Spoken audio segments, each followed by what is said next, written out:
President, I thank Pakistan for convening this meeting and for the briefers for their insights. Allow me to start by expressing Indonesia's profound sorrow on the tragic demise of Dr. Marwan Sultan, the director of Gaza's Indonesian hospital, who was killed along several of his family members by Israeli airstrikes early this month. Their demise adds to the long list of humanitarian worker casualties in Gaza who perished while defending humanity. It also reflects the alarming fact that since the Council's last open debate just 3 months ago, the situation in the Middle East has only deteriorated. Deterioration caused by a self-appointed sheriff in the region who, instead of bringing law and order, has unleashed further chaos by attacking its neighboring nations of Iran, Syria, and Lebanon. A self-appointed sheriff whose pattern of aggression is deeply linked to its persistent illegal actions in Palestine, where the humanitarian crisis in Gaza continues to soar, and the West Bank faces escalating violence and expansion of illegal settlements. How can this sheriff operate with blank check, enjoying both immunity and impunity? What will the Council do to exert its authority in maintaining international peace and security so that no state can act with impunity?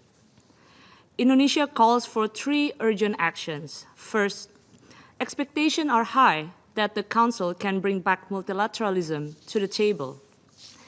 Just yesterday, the Council held an open debate that made it clear how most countries wanted to see the revival of multilateralism to end the might is right. The forthcoming high-level conference on the two-state solutions, convened under the auspices of the General Assembly, represents a watershed moment to bring back multilateralism in peaceful settlements of dispute.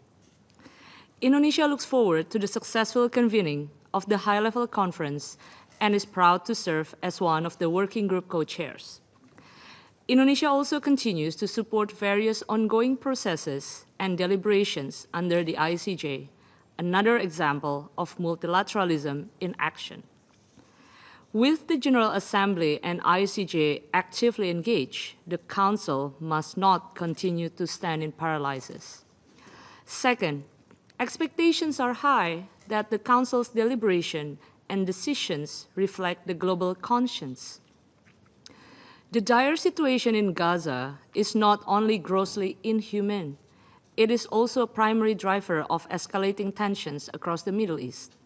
The Council must assert its control over the situation by bringing immediate, unconditional, and permanent ceasefire in Palestine.